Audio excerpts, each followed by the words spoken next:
कैसे हैं दोस्तों। यकीनन आपको पिछली वीडियोस जो हार्ट डिजीज़ और योगा के हवाले से मैंने अपलोड की हैं यकीनन आपको पसंद आई होंगी।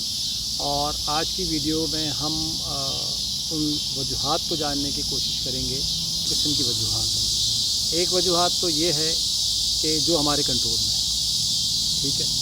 दूसरी वजूहात जो हैं वो हमारे कंट्रोल में नहीं। पहले हम वो वजूहात जो हमारे कंट्रोल में नहीं कि वो आपकी इनहेरिटेंस, जिसे हम वरासती मामलात कहते हैं। आप जब भी कभी फिजिशियन के पास जाएं तो कोई अगर तकलीफ़ हो तो वो यकीनन सबसे पहले ये पूछते हैं कि आप ये बताइए कि आपके वालिदैन में से किसी को है। अगर वालिदैन में से नहीं है तो वो पूछेंगे आपके दादा दादी या नाना नानी में से किसी में से है। अगर उनमें से नहीं तो आपके किसी मामू खाला फुफ्फी या चचा या ताया में से है। मतलब आपकी जो दोनों साइड की जो ब्रांचेज़ हैं, जैसे वालिद के साइड से भी वो पूछेंगे और आपकी वालदा की साइड से भी पूछेंगे। उसको जानने का मकसद सिर्फ ये होता है कि ये मालूम किया जाए कि आया कि ये तकलीफ़ वरासती तो नहीं है, क्योंकि वरासती तकलीफ़ भी होती हैं। ये पहली एक जो कि हमारे कंट्रोल में नहीं है। अगर खुदा न खास्ता किसी के पेरेंट्स में या उनके ग्रैंड पेरेंट्स में ये तकलीफ़ है या उनके जो आपके पेरेंट्स के बहन भाई हैं उनमें तकलीफ़ है तो उसको तो हम कंट्रोल नहीं कर सकते, ठीक है। दूसरी जो वजूहात है वो है हमारी उम्र। कुछ बीमारियां जो होती हैं वो उम्र के हिसाब से होती हैं, ठीक है। जाहिर सी बात है कि उम्र के हिसाब से जो तकलीफ़ हैं उनको भी आप जैसे जैसे एज बढ़ती है तो चीज़ें जो होती हैं योगा के मुताबिक स्टिफ होती चली जाती हैं, सख्त होती चली जाती हैं। उन पे हमारे चाहे वो बोन्स हों, चाहे हमारे बॉडी हो या हमारा अंदरूनी सिस्टम हो, तो वो आहिस्ता आहिस्ता उसके अंदर क्या कहना चाहिए उर्दू में शिकस्त व रेखत शुरू हो जाती है, जिसे हम डिटोरिएशन कहते हैं। वो शुरू हो जाती है। तो एक तो उम्र है। अब एज वाइज भी कुछ लोगों को तकलीफ़ होती हैं। अब वो भी एक कुदरती अमर है, उम्र बढ़नी है। जैसे जैसे उम्र हम सब की ऊपर जाती है तो उसको उसी हिसाब से देखना होता है। ये तो एक दूसरी वजूहात हो गई। फिर एक जो मौसमियाती तब्दीलियाँ जो दुनिया में शुरू हुई हैं।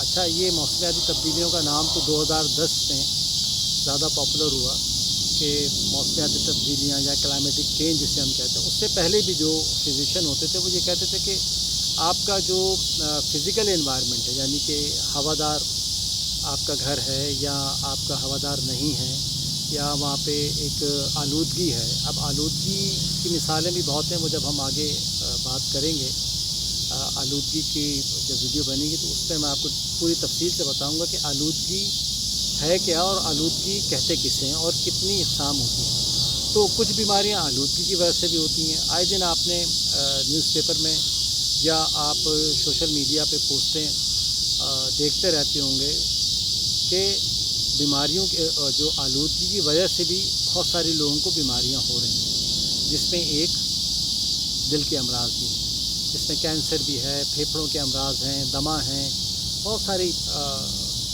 जो है वो वजूहात हैं। फिर एक और वजूहात है वो है हमारा पेशा।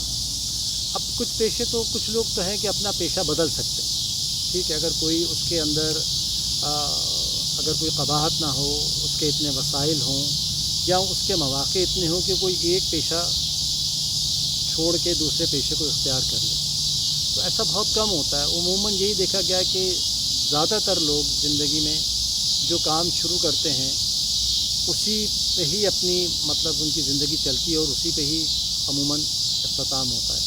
अगर कोई डॉक्टर है तो सारी ज़िंदगी डॉक्टर ही रहेगा। अगर कोई इंजीनियर है तो वो इंजीनियर रहेगा। कोई मैनेजमेंट अकाउंटेंट है या कोई लॉयर है।